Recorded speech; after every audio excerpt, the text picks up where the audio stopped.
गोपनीय काय म्हणतात ना ते पत्र आले तुझ्याकरता. हा खोडलेला मजकूर नक्की काय हे कळायलाच हवं.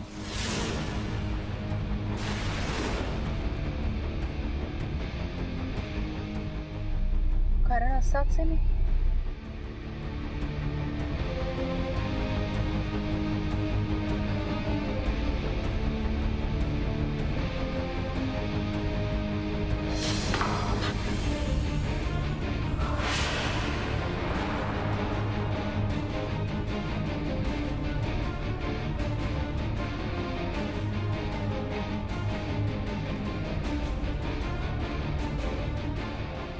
थँक्यू. वेलकम अस्मिता मॅम. तुमच्या हाताला लागलंय. म्हणाली आपण यांना आपल्यासोबत आपल्या घरी घेऊन जाऊया. अजाण अल्पवयीन मुलींचे अनैतिक शोषण कधी थांबणार? उमलणाऱ्या कळ्या पुस्तक प्रकाशनाच्या कार्यक्रमात उठवला सवाल.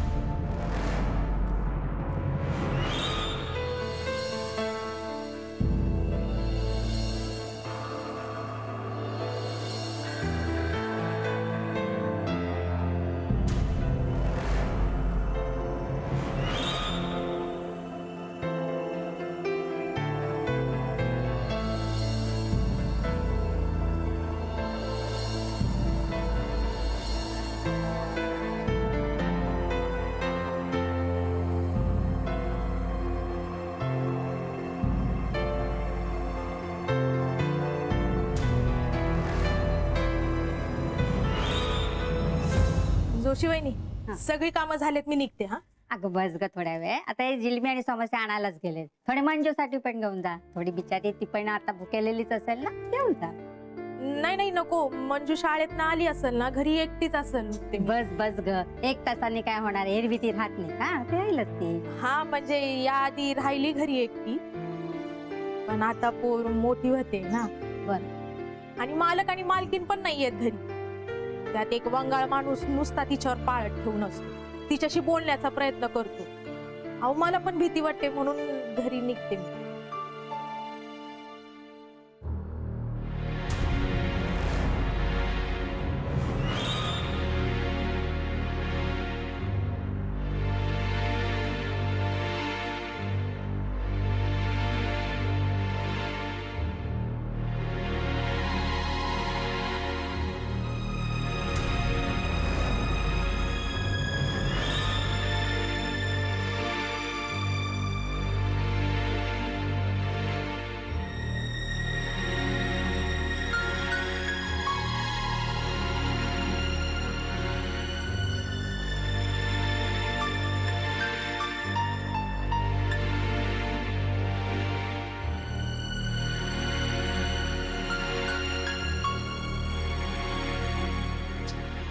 अजून आई कशी घरी आली नाहीये?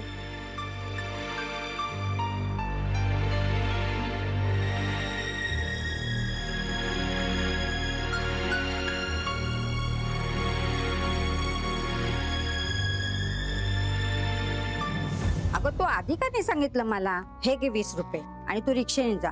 मंजू तुझी वाट बघत असेल, काही काळजी करू नको. वहिनी मी रिक्षाने जाईन, पण पैसे कशा पाहिजे? असू दे ग, असू दे ग, मला माहितीये मंजू तुझी खूप वाट बघत असेल. राहून दे, खरंच जा, काही काळजी करू नको.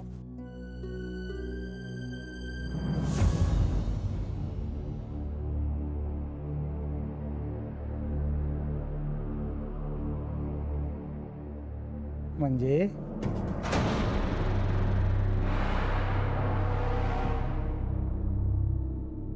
इथे राहतेस तू?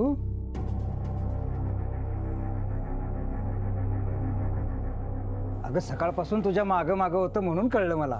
तुम्हाला माझं नाव कसं माहित? कसं म्हणजे?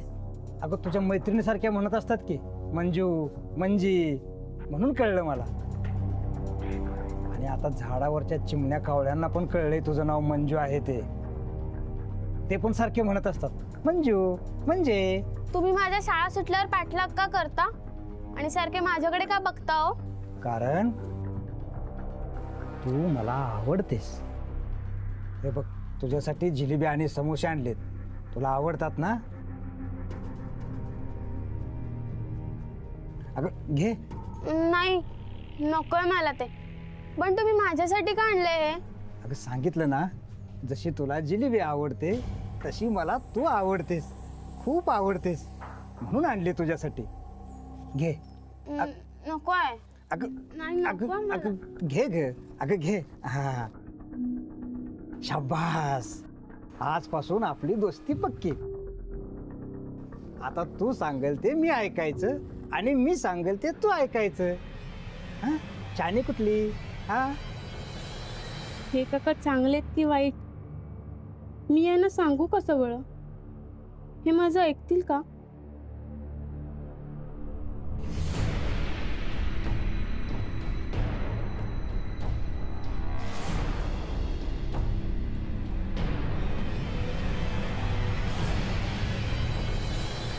मग आजपासून आपली दोस्ती पक्की. मी तुला रोज खावा आणून देणार. तुला जे काय आवडते ते माझ्याकडे मागायचं. हा पक्की ना? दे टाळी. आले वा वा वा वा चल. उद्या तुला काय देऊ? मंजू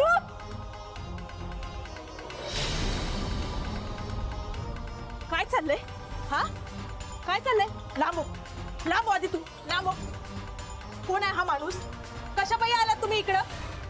आई ते चांगले आहेत काका. हे बघ त्यांनी मला खाऊ पण दिलाय. खाऊ दिलं? हो. खाल्लं नाहीस ना? हा नाही ह्यांच्याकडनं काही घ्यायचं नाहीये. हे असलं काही द्यायचं नाही माझ्या पोरीला. आणि तू खायचं पण नाही, ह्यांच्याशी बोलायचं पण नाही.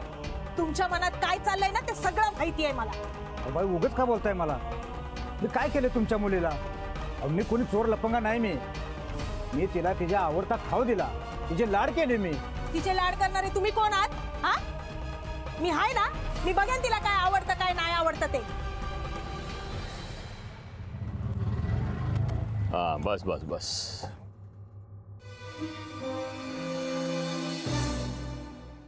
माझ्या पोरीपासून लांब राहायचा आधीच सांगून ठेवते.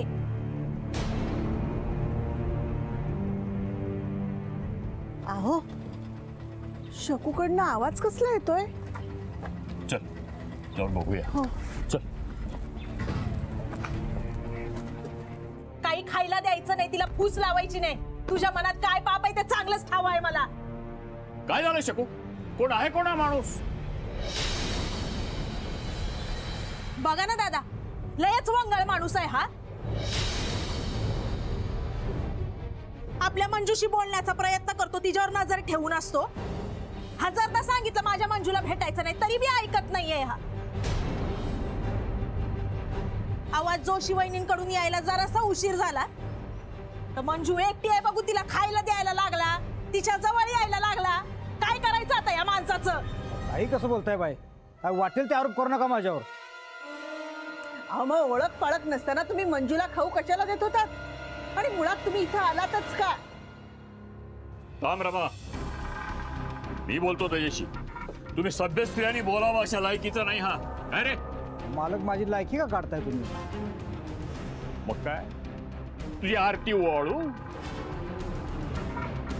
दिवसा ढोळ्या पिऊन आलाय हा. चल चल चल.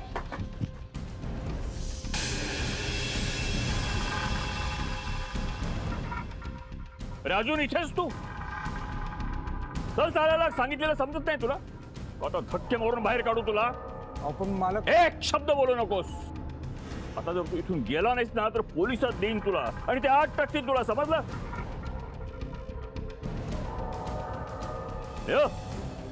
हे काय तू खाऊ वगैरे आणलास ना, घेऊन जा.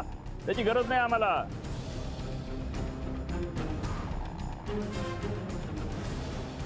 आणि पुन्हा जर या घराच्या आसपास दिसलास तर लक्षात ठेव, गाठ माझ्याशी आहे.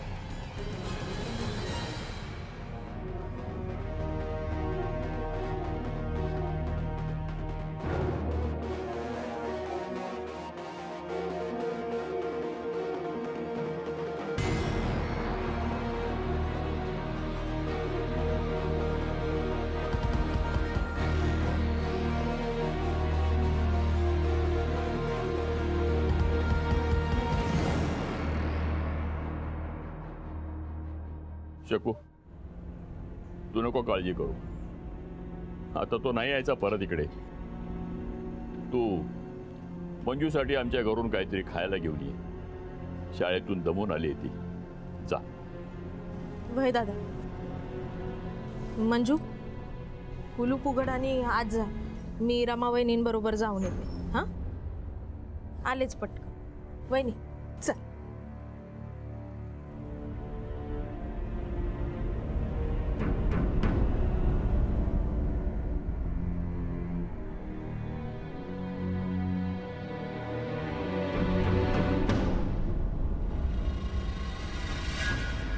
तो माणूस मंजूला त्रास देतोय हे आधी नाही का सांगायचंस मला? आणि तुला यायला उशीर होणार आहे हे आधी जर मला कळलं असतं तर मी लवकर आले असते घरी. रमा वहिनी आणखीन किती त्रास देऊ हो तुम्हाला? तुम्ही मला काम मिळवून दिली, घर दिलं, एवढे समदे उपकार केले, त्यात आणखीन कुठं त्रास देऊ सांगा? उपकाराची कसली भाषा करतेस शकू? आणि तू काय आमच्या घरासाठी कमी करतेस का? सगळं आपलेपणानं घरातलं करतेस की नाही? आता आमची वृंदा लग्न करून एवढ्या लांब गेली सासरी ग्वाल्हेरला. एकटेपणानं घर खायला उठलं होतं ग. हे सुद्धा अस्वस्थ असायचे, पण मग तुम्ही दोघी आलात आणि वृंदाची जागा मंजूनं घेतली. अगं किती जीव आहे त्यांचा मंजूवर. तिच्यातच आपलं मन रमवत असतात ते. हे अगदी खरं बोललात हा वहिनी. सौताच्या पोरीप्रमाणे जीव लावतात. तुम्ही आणि मधू दादा असले ना की मला तिचा घोरच नसतो बघा.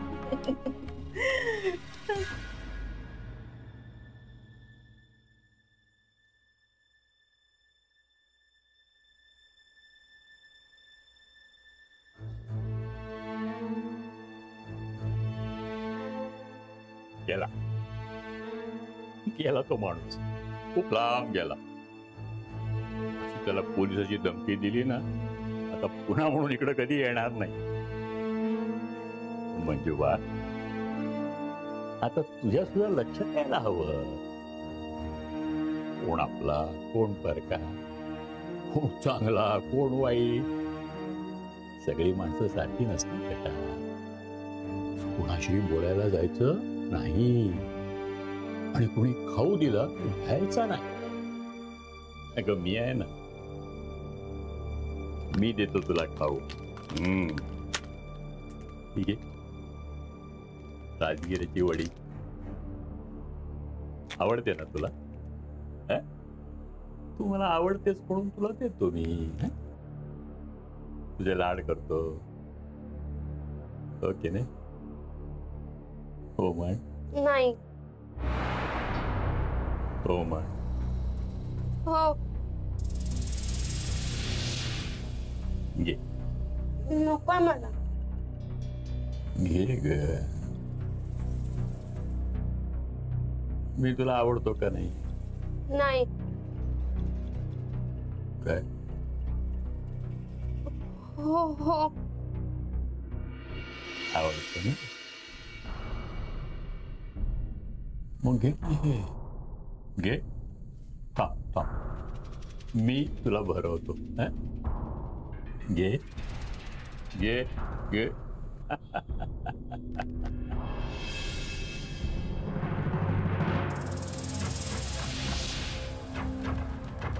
आवडली वडी खुल्ली कळी.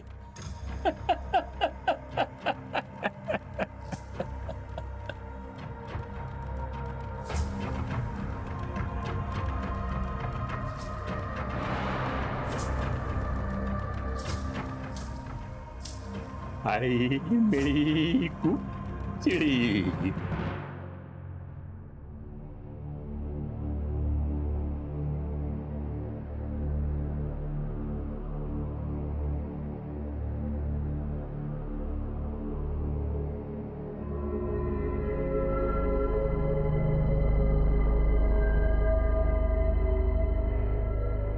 वाह, मी अस्मिताच्या घरात बसलोय आणि अस्मिता मनाली माझी सेवा करते.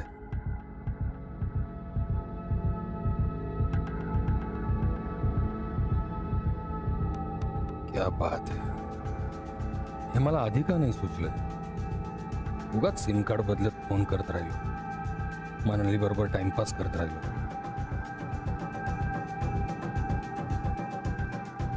असो,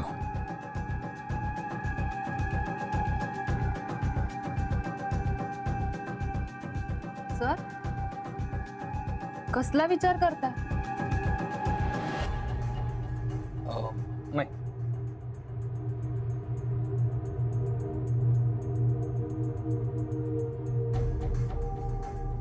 अस्मिता मॅडमवर कोणी हल्ला केला असेल याचाच विचार करतोय.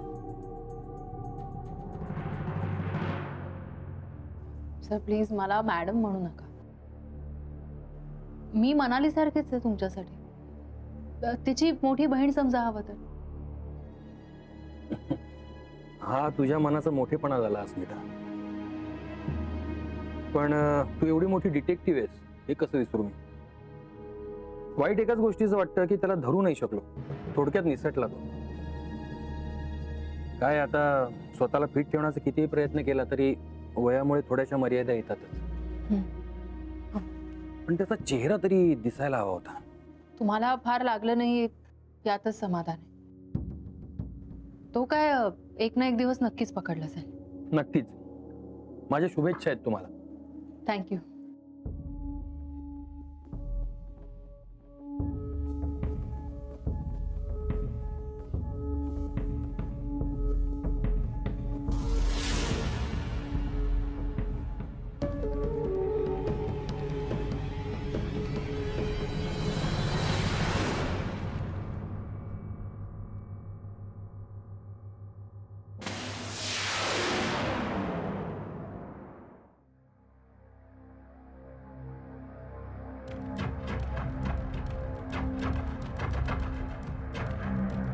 आई मिळी कु चिडी. आई मिळी कु चिडी.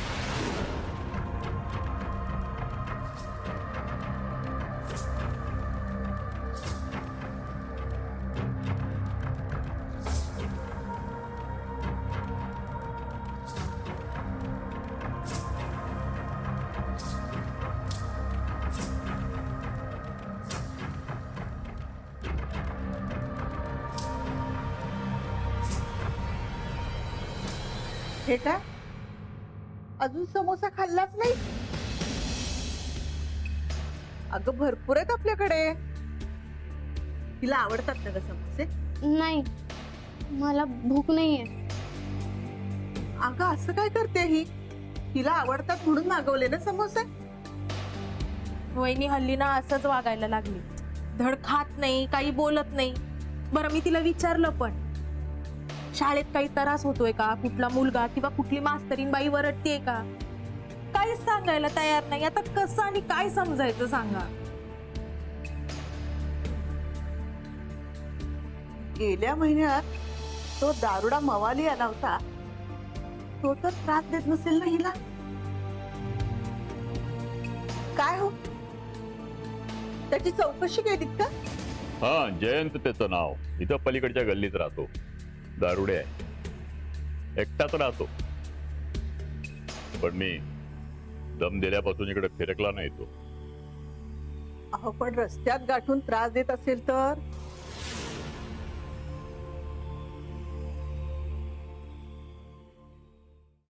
मंजू मला सांगतो, खरंच तुला रस्त्यात भेटून त्रास देतो काय?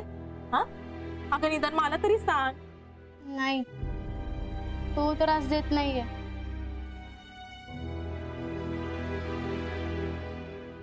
मग कोण त्रास देतय तुला? अगं काय गत करून घेतलीस आहे स्वतःची? सांग की.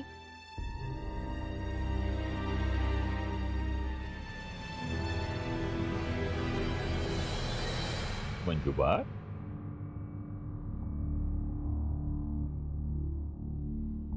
अगं तुला कोणी खरंच त्रास देत का? सांग मला. मी आहे ना. गप्प बसायचं, पुन्हा पुढं काही बोलायचं नाही. बोललीस ना तुझं आणि तुझ्या आईचं.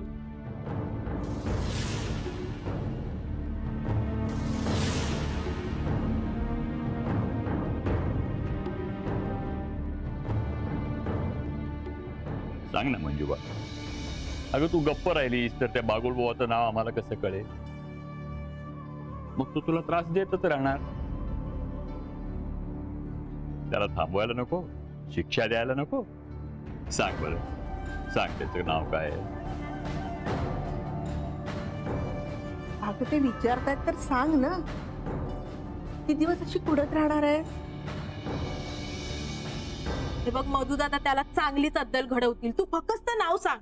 मला कोणीही त्रास देत नाहीये. माझी जरा तब्येत ठीक नाहीये म्हणून मला भूक लागत नाहीये. मी घरी चालते. अगं असं काय करते मंजू? अगं ऐक.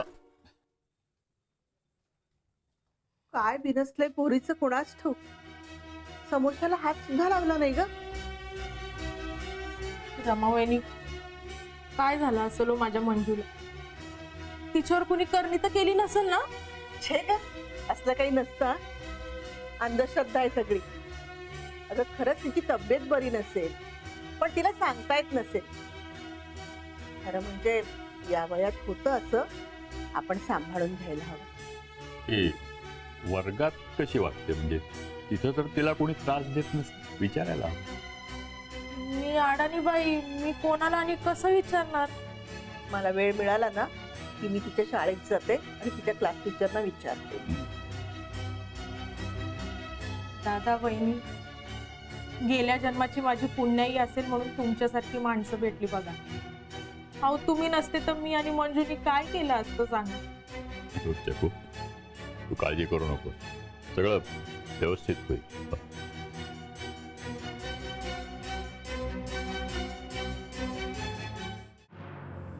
देवा, आता मला हे सहन होत नाहीये रे. मला सगळे विचारतात की कोण त्रास देत आहे, पण मला मधू काका त्रास देतात हे नाही सांगता येत. खूप त्रास व्हायला लागलाय रे याचा. मधू काका जो छळ करतात तो किती दिवस आणि का सहन करू मी? आता गप्प बसून चालणार नाही. जे काय होईल ते आता एकदाच होईल. मी रमा काकू आणि आईला सगळं सांगणार.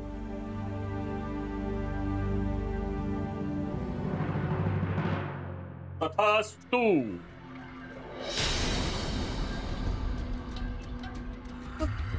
काका,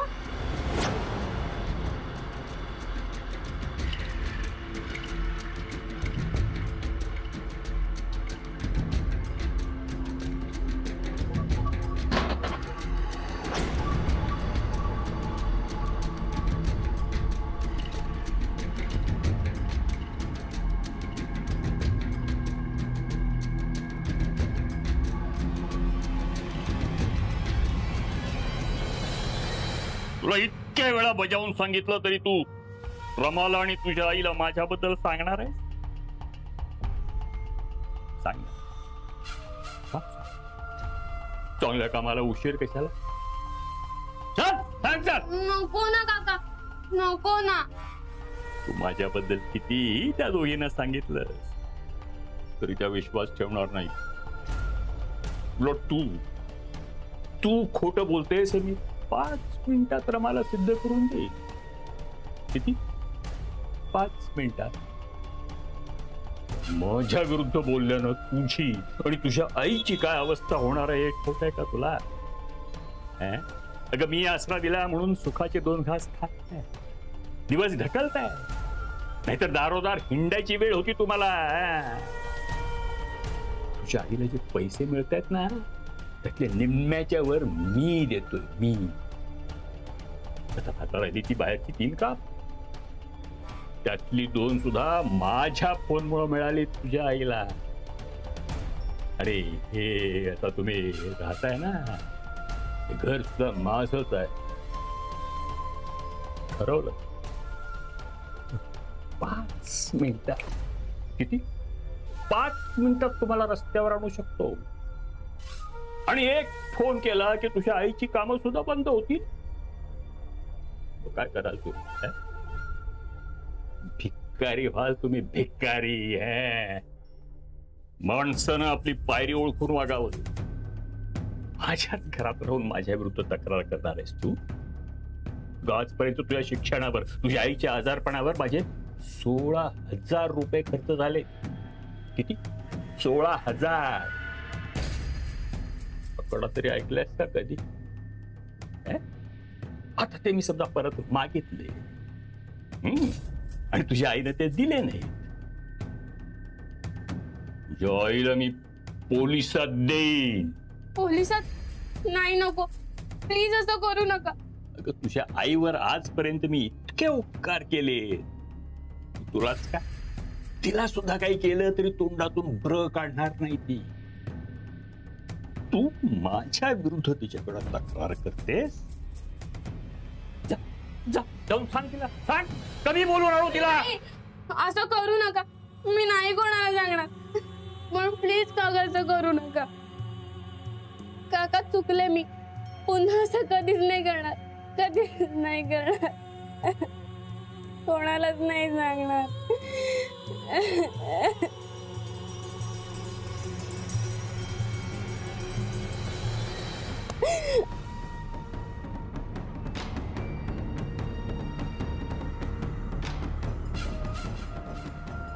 माझ्याबद्दल कुणाला काही सांगायचा विचार तुझ्या मनात आणायचा नाही, कळलं? हो हो.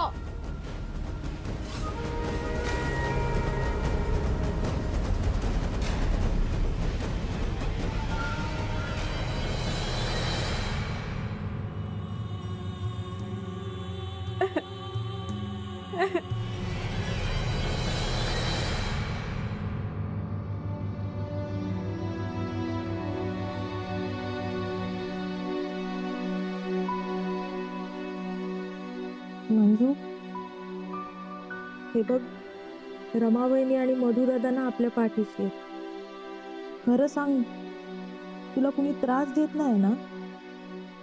तो बेवड्या जयंत तुला कसली भीती दाखवतोय काय? अगं मी माय आहे तुझी,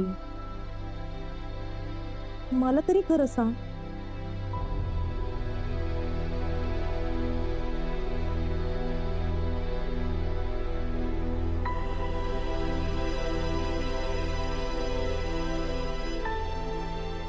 तुला कसं सांगू आई, तुझा ज्यांच्यावर विश्वास आहे तेच मधू काका मला त्रास देत आहे. पण त्यांनी अशी भीती घातली की मी तुला काहीच सांगू शकत नाहीये.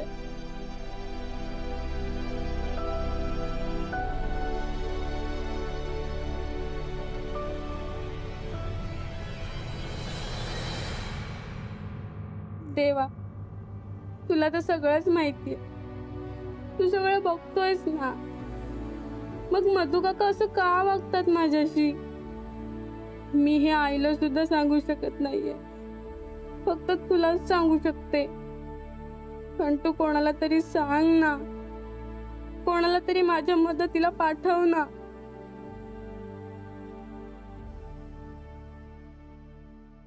हे वय खूपच नाजूक आणि विचित्र असतं. शरीरात आणि मनात बदल घडत असतात. काही गोष्टी कळत असतात, काही गोष्टी अजूनही कळायच्या असतात. आणि मग अशा वेळेस जर वडीलधाऱ्या माणसांकडून त्रास व्हायला लागला तर ते सगळ्यात जास्त धोकादायक असतं. कारण विक्टीम मुलगी याबद्दल कोणाकडे कंप्लेंटच करू शकत नाही, आणि ती जोवर सांगत नाही तोवर कोणाला कळूही शकत नाही. त्यामुळेच असे बुरख्याआडचे गुन्हेगार चोकावत जातात, त्यांना कोणाची भीतीच उरत नाही. अशा दुर्दैवी मुलींच्या बाबतीत त्यांच्या नातलगांनी वेळी सावध व्हायला हवं, आणि अशा गुन्हेगारांना ओळखून त्यांना कठोरात कठोर शिक्षा व्हायला हवी. आणि सगळ्यात महत्त्वाचं, अशा मुलींना होणारा त्रास, त्यांची घुसमट थांबवायला हवी.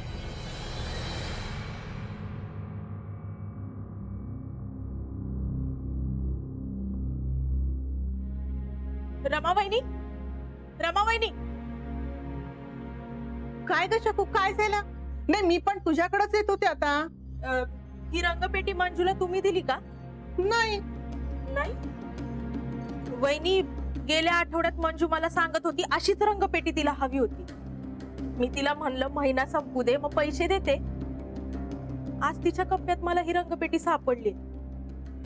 मी नाही दिले तिला पैसे. तुम्ही? नाही बाई, मी नाही रंगपेटीसाठी पैसे दिले तिला. तुम्ही पण पैसे नाही दिले, मग ही? वहिनी, हे राहू दे. तुम्ही सांगत होतात ना माझ्याकडे काहीतरी काम आहे, तुम्ही येणार होतात असं म्हणलात. हो अगं ना, मी मंजूच्या शाळेत गेले होते, तिच्या क्लास टीचरना सुद्धा भेटले आणि मंजू विषयी विचारलं मी त्यांना. त्यांनी सुद्धा तेच सांगितलं की तो माणूस नाही का ग जयंता, तिच्या मागून आला होता तो अजूनही शाळेत येतो तिला भेटायला. त्यांनी बऱ्याचदा बघितलाय त्याला. म्हणजे तो माणूस अजून पाठलाग करतो माझ्या मंजूचा. वहिनी, ही रंगपेटी त्यानेच तर दिली नसेल ना? असेलही, पण मंजूनी का घ्यावी ती? आपण तिला सांगितलं होतं की नाही त्या माणसाला भेटायचं नाही, त्याच्याकडून काही घ्यायचं नाही, तरी सुद्धा. बरोबर बोलताय तुम्ही वहिनी. नाही म्हणजे मंजू आता शाळेतून येईलच, तिला बघतेच मी, पण त्याआधी या माणसाला भेटते. तुमचा जीव धोक्यात होता आणि आम्ही तिकडे मजा करत होतो. तुम्ही पण आम्हाला तिथे बंडू जाऊ देत ना आता, मला काही झालं नाहीये ना. आणि झालं असतं तर नशिबानं ती मनाक्का आणि ते जीत सर तिथं पोहोचले वेळेला. म्हणून बी काय बी पत्र पाठवता आणि तुम्ही बी आम्हाला न सांगता तिकडे जाताय, स्वतःचा जीव धोक्यात घालताय. नाही मॅडम, तुम्ही आज परक केला आम्हाला. अरे काय बोलतोस बंडू? तुम्हाला त्रास होऊ नये म्हणून मी तुम्हाला काही सांगितलं नव्हतं. आम्हाला त्रास? मॅडम, आम्हाला त्रास होऊ नये म्हणून स्वतःचा जीव धोक्यात घातला तुम्ही? मॅडम, आम्ही कधी संकटात असलो तर तुम्ही कासावीस का होताय मग? सांगा ना. मॅडम, तुम्हाला जेवढी आमची काळजी आहे तेवढीच आम्हाला बी आहे. बंडू, हे बघ, मला तुझ्या भावना समजतात, पण जरा माझी मनस्थिती समजून घे ना प्लीज. कान पकडून सॉरी म्हणू. मॅडम, कशाला लाजवता आता आम्हाला? जाऊ दे ना आता, नेहमीसारखा हस बघू. सीड आणि मनाली भांडतायत असा विचार कर, मग हसू ये. ती मात्र ती उंदरा मांजराची खेळतील. काय रे मुडद्या, हिथं बसलास आहेस वय? हा, माझ्या मंजूला रंगपेटी घेऊन दिलीस, आता तुझं थोबाडच रंगवते. ठीक आहे तुझी रंगपेटी.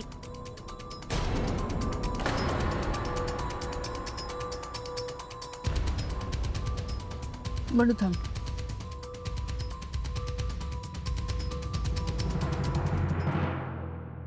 ए, तू पुण्यात टाइमपास करायला गेलास की कामासाठी गेलास रे? हे बघ सिद्धेश्वर, तू ना आता काय ना, तू असंच बोल. माझ्याशिवाय तुला काम जमत नाही हे कबूल करायचं. सिद्धेश्वर, मला वाटतं मॅडम आल्या, मी करते नंतर कॉल. हो, बाय.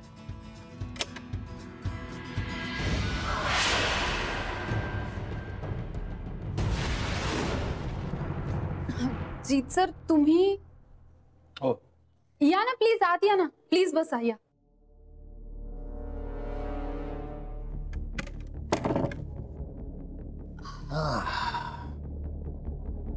मॅडम? नाही, मॅडम नाही आहेत, बाहेर गेलात. गुड. मी पाणी देते तुम्हाला. नाही नको, मला पाणी नको. मला अस्मिताची एक वस्तू हवी, जी तुला मला द्यावीच लागेल.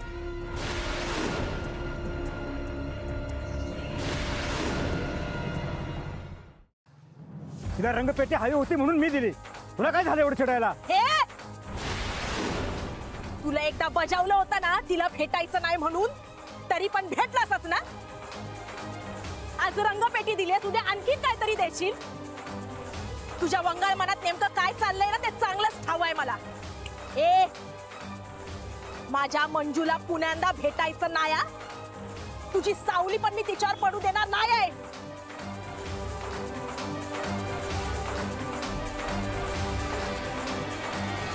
मॅडमची कोणती वस्तू हवी आहे तुम्हाला आणि कशासाठी? तुम्ही असं कसं म्हणू शकता की ती वस्तू मला तुम्हाला द्यावीच लागेल म्हणून? गंमत केली.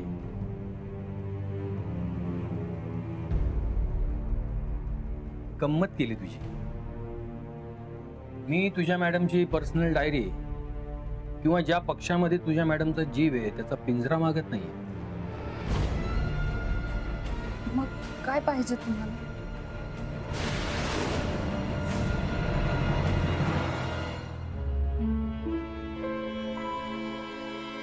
बेवडा कुठला, होय आहेच मी बेवडा, पण स्वतःच्या पैशाने पेतो, कोणाच्या बाच्या पैशाने पेत नाही मी. स्वतःच्या पोरला रंगपेटी घेऊन द्यायची ऐपत नाही, आणि मी घेऊन दिलं तर एवढा मात एक दिवस पोरगी घर सोडून निघून जाईल, मग कळल. काय म्हणलास? अरे कुठं पळतोस? माझी मंजू मला सोडून जाणार आहे वय? आता तर बघतेच मी तुला. वाटोळं होऊ दे तुझा. पळतोस कुठं?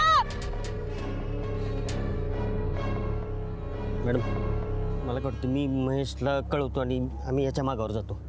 नाही थांब बंडू, आधी हा सगळा काय प्रकार आहे ते कळायला हवं. मला अस्मिताला आलेली ती चिठ्ठी पाहिजे, जिच्यामुळे ती एकटी स्वतःचा जीव धोक्यात घालायला निघून गेली. ती चिठ्ठी तुम्हाला का पाहिजे? मुळात ती मॅडमनी कुठे ठेवली मला खरंच नाही माहिती. शोध मग. अगं शोध मग, तुला शोधावीच लागेल. नाहीतर नाहीतर काय? नाहीतर स्वतःच्या पोरला रंगपेटी घेऊन द्यायची ऐपत नाही, आणि मी घेऊन दिलं तर एवढा मात एक दिवस पोरगी घर सोडून निघून जाईल, मग कळल. असं काय म्हणला तो? दारूच्या नशेत बरळला का धमकी दिली मला त्यांनी? मंजूला त्यांनी खरंच काय केलं तर?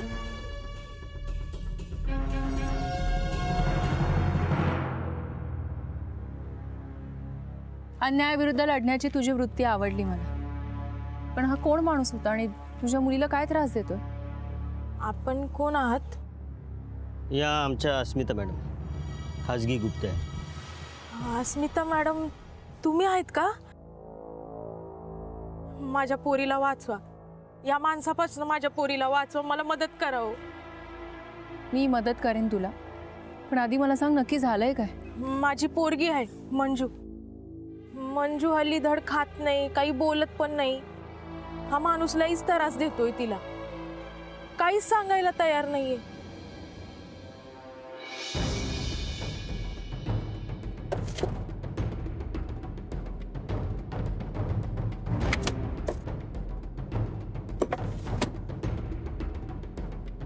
म्हणाली तू खरंच चिठ्ठी शोधतेस की चिठ्ठी शोधण्याचं नाटक करतेस?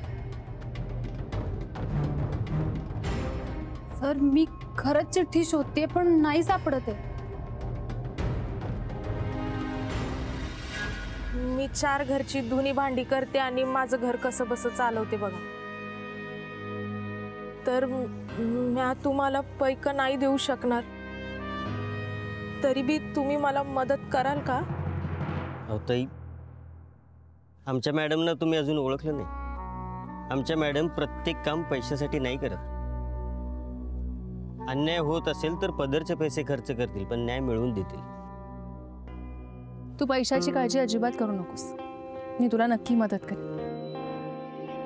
मला आधी मंजूला एकटीला भेटावं लागेल. आत्ता कुठे असेल ती? शाळेत गेलीये, पण 1 तासात शाळेतनं घरी येईल परत. ताई तुमच्या घरचा पत्ता आम्हाला द्या, आणि तो जयंत कुठं राहतो ते बी सांगा. आणि हो, मी कोण आहे हे मंजूला किंवा इतर कोणालाही सांगू नका. चालेल. आणि तिला ओरडू नका, तिची उलट तपासणीही करू नका.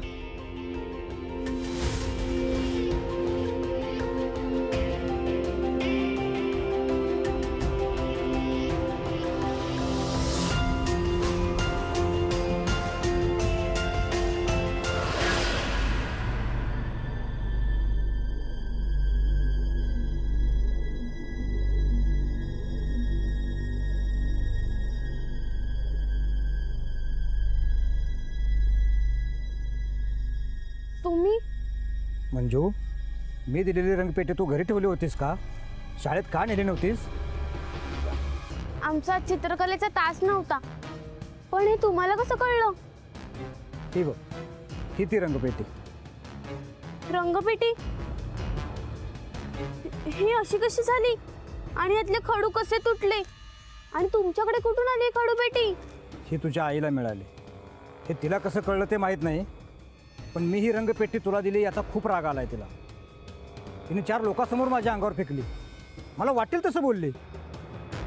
तू काय सांगितलेस माझ्याविषयी घरी, आणि तुझ्या आईला माझ्याविषयी एवढा राग का? सांग ना, आपलं ठरलं होतं ना एकमेकांचं ऐकायचं. मग जया काकाने सांगू का? माझ्याबद्दल कुणाला काही सांगायचा विचार सुद्धा मनात आणायचा नाही, कळलं? हो हो म्हण. हो.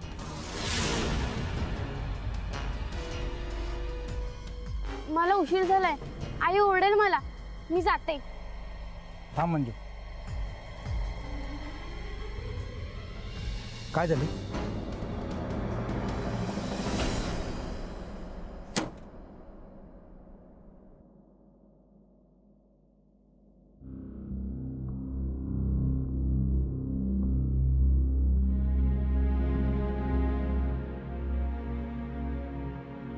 कारण असाच आहे मी.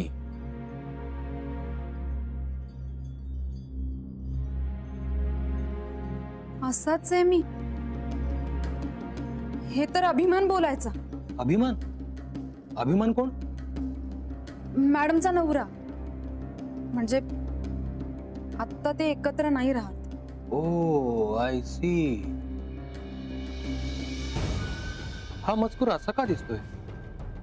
हा खोडला होता आणि मग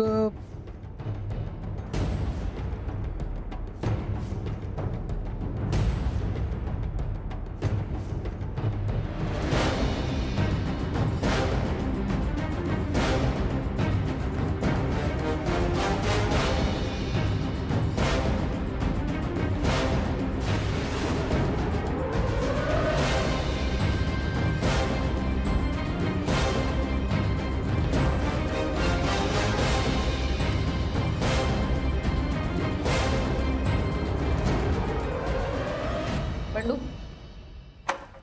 मनाली आली ना पानसऱ्यांकडनं ठीक की आहे. आपण.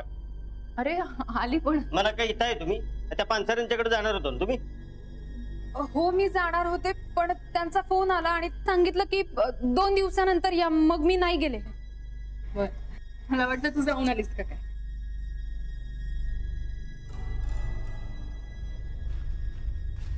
जित सर तुम्ही